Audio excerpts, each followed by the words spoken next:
Hello guys. आज हम लोग इसमें चैप्टर 1 क्लास 9th का चैप्टर 1 सिविक्स को पढ़ेंगे। आपका चैप्टर 1 का नाम है लोकतंत्र का क्रमिक विकास। देखिए, इसमें इसका 2 पार्ट बन चुका है, तो आप इस चैनल के प्लेलिस्ट में जाकर उसको देख सकते हैं ताकि आपको इस चैप्टर में कोई दिक्कत या समझने में कोई परेशानी ना हो। आज हमारा इस वीडियो का टॉपिक है उपनिवेशवाद का अंत। ठीक है, आपका पेज नंबर है 12 क्लास 9 चैप्टर 1। क्या है टॉपिक? उपनिवेशवाद का अंत चैप्टर 12। इसको निकाल लीजिए और चलिए इस वीडियो को शुरू करते हैं।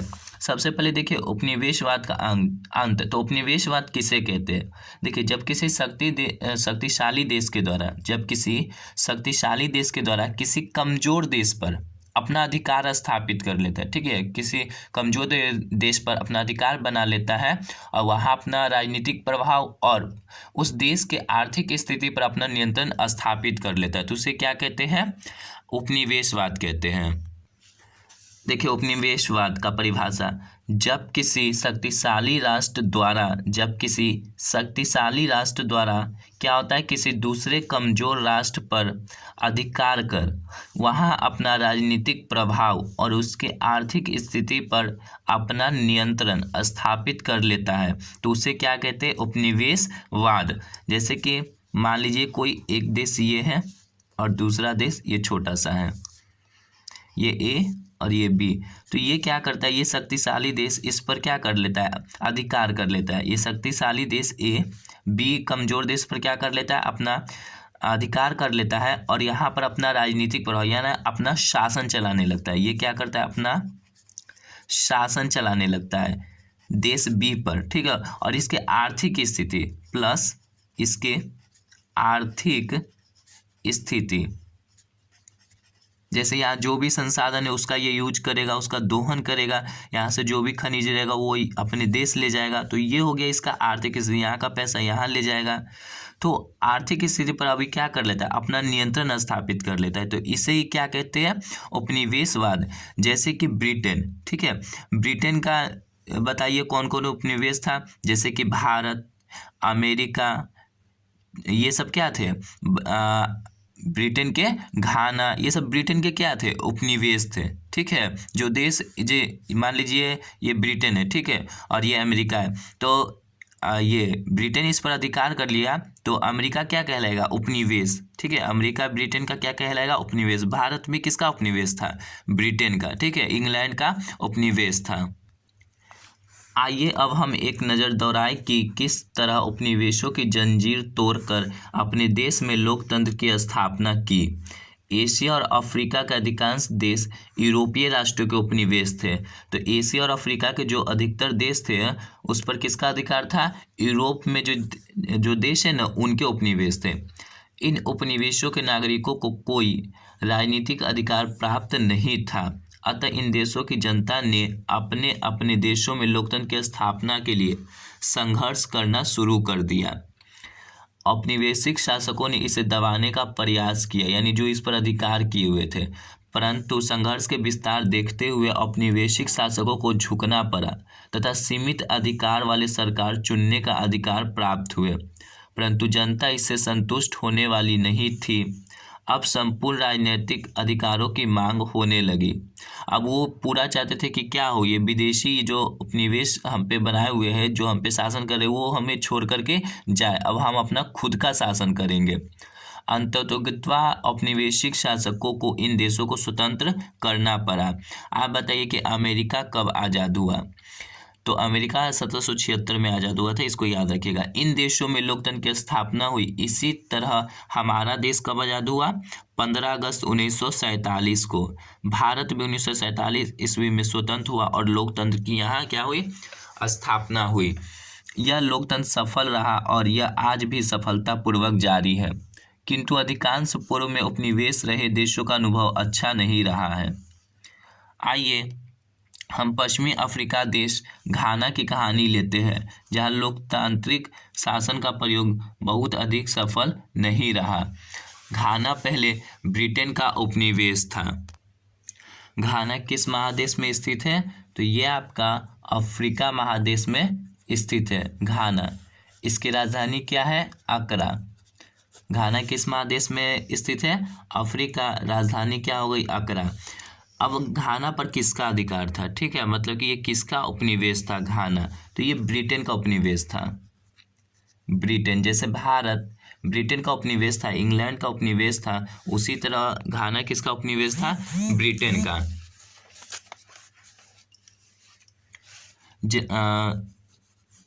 राजनीतिक अधिकारों हेतु यहाँ संघर्ष की शुरुआत हुई। एक सुनार के पुत्र और शिक्षक लामे एनक्रूमा इस संघर्ष का नेता था। कौन व्यक्ति? लामे एनक्रूमा। उसके नेतृत्व में घाना 1957 में आज़ाद हुआ। लिख लीजिए, ये आज़ाद कब हुआ? हमारे देश के 10 साल बाद 1957 में कौन आज़ाद हुआ? घाना। घाना कब आज़ाद हुआ? 1957 में। आज़ादी के बाद एनक्रूमा घाना के प्रधानमंत्री फिर राष्ट्रपति चुने गए। कौन? एनक्रूमा, घाना के। इस तरह पश्चिमी अफ्रीका में लोकतंत्र की स्थापना का प्रथम सफल प्रयास रहा। यहाँ पर क्या आया? लोकतंत्र घाना में। लेकिन यहाँ लोकतंत्र अधिक दिनों तक स्थिर नहीं रहा, क्योंकि एनक्रूमा ने अपने आप को क्या किया?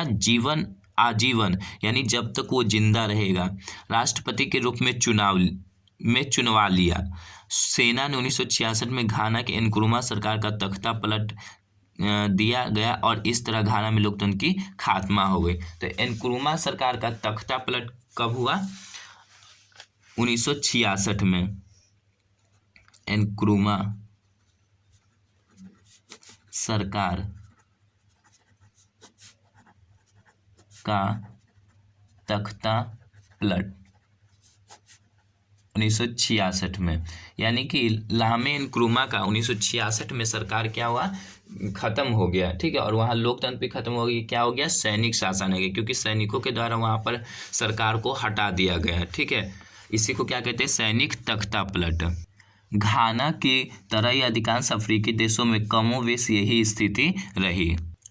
आइए हाल के दौर में लोकतंत्र की दिशा में बढ़ते कदम के क्रम जिक्र करें। 1980 के बाद लातीनी अमेरिका में लोकतांत्रिक सरकार की बहाली शुरू हुई। चिली की कहानी हम पूर्व में पढ़ चुके हैं। पुनः हमने देखा कि सोवियत संघ के बिखराव के बाद पोलैंड में किस प्रकार लोकतंत्र की पुनर्स्थापना हो गई। 1989 से 90 में पूर्वी यूरोपीय देशों में सोवियत प्रभाव में कमी आई और वहाँ लोकतांत्रिक शासन प्रणाली नागरिकों ने अपना लिया।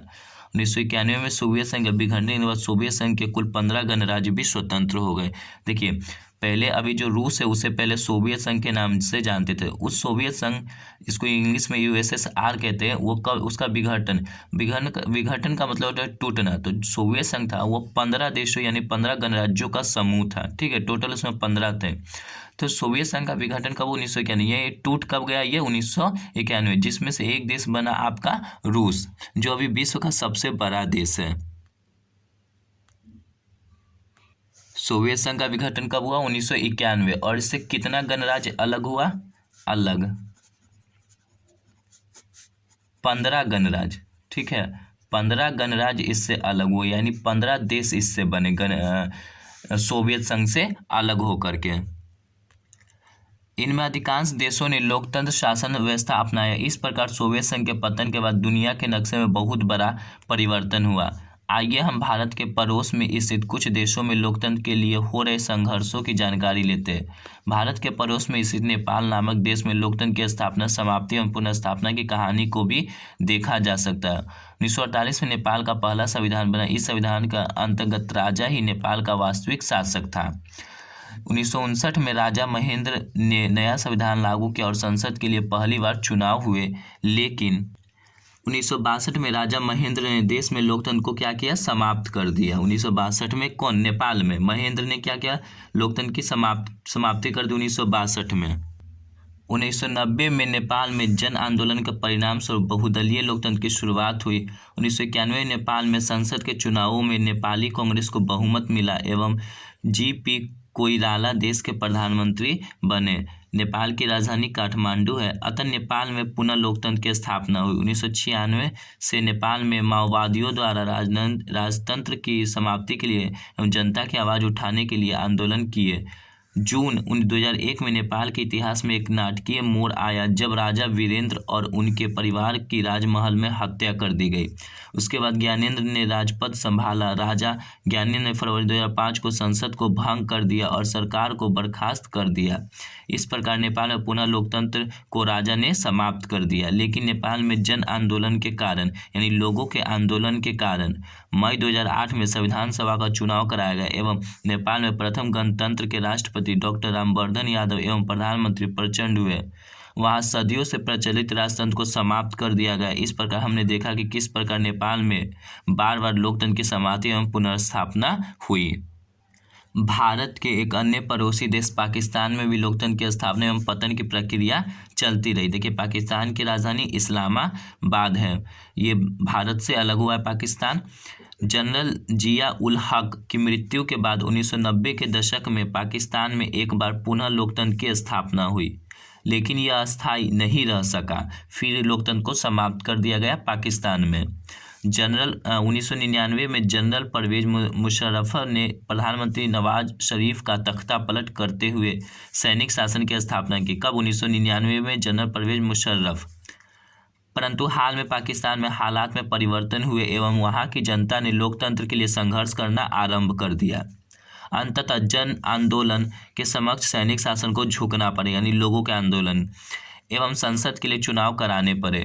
2008 के चुनावों के बाद पाकिस्तान पीपुल्स पार्टी की गठबंधन सरकार सत्ता में आई। पाकिस्तान में यह परिवर्तन शांतिप्रिय नहीं रहा यानी और वहीं लोकतंत्र समर्थक नेता और पाकिस्तान के पूर्व प्रधानमंत्री बेनजीर भुट्टो की हत्या कर दी गई। बेनजीर भुट्टो भारत की प्रथम महिला प्रधानमंत्री थी। याद रखिएगा इसको, भारत की पहली महिला प्रधानमंत्री कौन बनी थी? बेनजीर भुट्टो। नई सरकार के सत्ता में आने के बाद सैनिक शासन के प्रमुख परवेज मुशर्रफ को हटना पड़ा। आसिफ अली जरदारी राष्ट्रपति और यूसुफ रजा गिलानी प्रधानमंत्री बने। इस प्रकार पाकिस्तान में लोकतंत्र की स्थापना हुई, लेकिन वहाँ अभी भी लोकतंत्र को चुनौतियों का सामना करना पड़ रहा है।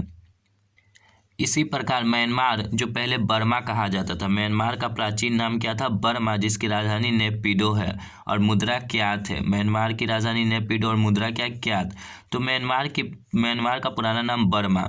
म्यांमार जो पहले कहा जाता था में लोकतंत्र की स्थापना तो संघर्ष जारी, यहाँ भी संघर्ष हुआ लोकतंत्र के लिए म्यांमार में भी। यद्यपि 1948 में औपनिवेशिक शासन से आज़ाद हुआ म्यांमार ने लोकतंत्र को अपनाया, परंतु 1962 से सैनिक तख्तापलट का मतलब होता है जब देश की सरकार को क्या करता है? मजबूर कर देती है सेना छोड़ने के लिए और सेना अपने हाथ में शासन को चलाती है देश को, तो उसे सैनिक तख्तापलट कहते हैं। लोकतंत्र का अंत हो गया। फिर 1990 में लगभग 30 वर्षों के बाद पहली बार चुनाव कराए गए। इन चुनावों में आंग सान सू की की अगुवाई वाली national league of for democracy ने भारी बहुमत प्राप्त किया, परंतु फौजी शासकों ने सत्ता छोड़ने से इनकार कर दिया सेनाओं ने, और चुनाव परिणामों को मान्यता नहीं दी सेना ने। म्यांमार की सैनिक सरकार ने सूची सहित अन्य चुने हुए लोकतंत्र समर्थक नेताओं को या तो जेल में डाल दिया या उनके घर में ही नज़रबंद कर दिया। म्यांमार में सैनिक सरकार के विरुद्ध सार्वजनिक रूप से बोलने या बयान जारी करने पर प्रतिबंध है। म्यांमार की फौजी सरकार की ज्यादतियों से तंग आकर वहां के लाखों लोगों ने अपना घर छोड़ दिया और अन्यत्र शरणार्थी बनकर रहने लगे, यानी अलग अलग जगह कहीं कहीं जा कर के। नज़रबंदी की सज़ा झेलने के बावजूद सूची ने लोकतंत्र के लिए अपना अभियान जारी रखा, इन्हें मतलब प्रयास करते रहे, संघर्ष करते रहे आंग सान सू की। उनके शब्दों में बर्मा में लोकतंत्र की मुहिम वहाँ के लोगों की विश्व समुदाय में स्वतंत्र और बराबरी के सदस्य के रूप में और अर्थपूर्ण जीवन जीने का संघर्ष है। आंग सान सू की के संघर्ष को अंतर्राष्ट्रीय स्तर पर मान्यता मिली, उन्हें नोबेल शांति पुरस्कार भी मिला। संयुक्त राष्ट्र ने विश्व के देशों से अपील की कि वर्तमान सैनिक तानाशाही की समाप्ति हेतु सभी देश म्यांमार पर प्रतिबंध लगाए। इस प्रकार म्यांमार में दिनों दिन लोकतंत्र समर्थक आंदोलन मजबूत हो रहे हैं और वहाँ दिन दूर नहीं जब म्यांमार में लोकतंत्र की स्थापना होगी और सैनिक शासन क्या होगा? समाप्त होगा। वैश्विक स्तर पर लोकतंत्र, ऊपर हमने देखा कि लोकतंत्र का विस्तार विश्व के अधिकांश देशों में हो रहा है। हमारे मन में यह विचार सहज उत्पन्न होता है कि क्या हम विश्व लोकतंत्र की तरफ बढ़ रहे? भारत की एक सरकार है, नेपाल की एक सरकार है, ब्रिटेन की एक सरकार है। ब्रिटेन के वर्तमान प्रधानमंत्री कौन है? ऋषि सुनक, याद रखिएगा इसको। और भी देशों की सरकारें हैं, लेकिन दुनिया की कोई सरकार नहीं है, विश्व में कोई ऐसी सरकार नहीं जिसके द्वारा निर्मित कानून दुनिया भर के लोगों पर लागू हो। जैसे देश के अंदर एक अस्थाई सरकार होता है, वैसे दुनिया में कोई ऐसी सरकार नहीं जो सारे देशों पर क्या अपना नियंत्रण कर सके, स्थापित कर सके। कोई एक विश्व सरकार नहीं है, पर विश्व में ऐसी कई संस्थाएं हैं जो आंशिक रूप से वैसे ही कार्यों को करती है जैसे किसी देश की सरकार करती है। ठीक है, विश्व में ऐसी संस्थाएं हैं जो थोड़ा बहुत रोकने का काम करती है, देशों पर प्रतिबंध लगाने का काम करती है। ये संस्थाएं अथवा संगठन विभिन्न देशों और लोगों पर उस तरह का नियंत्रण नहीं रख सकते जैसा कोई सरकार रख सकती है। तो उस संस्था का नाम है संयुक्त राष्ट्र संघ। ठीक है, संयुक्त राष्ट्र संघ। तो इसको हम लोग नेक्स्ट वीडियो में अच्छे से पढ़ेंगे कि संयुक्त राष्ट्र है क्या, संयुक्त राष्ट्र संघ क्या है, इसकी स्थापना कब हुई, कैसे हुई, क्यों हुआ। ठीक है, अभी के लिए यहीं तक रहने दीजिए और इस वीडियो को शेयर करें, और इससे पहले के पार्ट को पार्ट 1 और पार्ट 2 को जरूर देखें। ये आपका वीडियो का पार्ट 3 है। पार्ट 4 में आपको ये चैप्टर कंप्लीट मिलेगा। ठीक है, thanks for watching my video friends.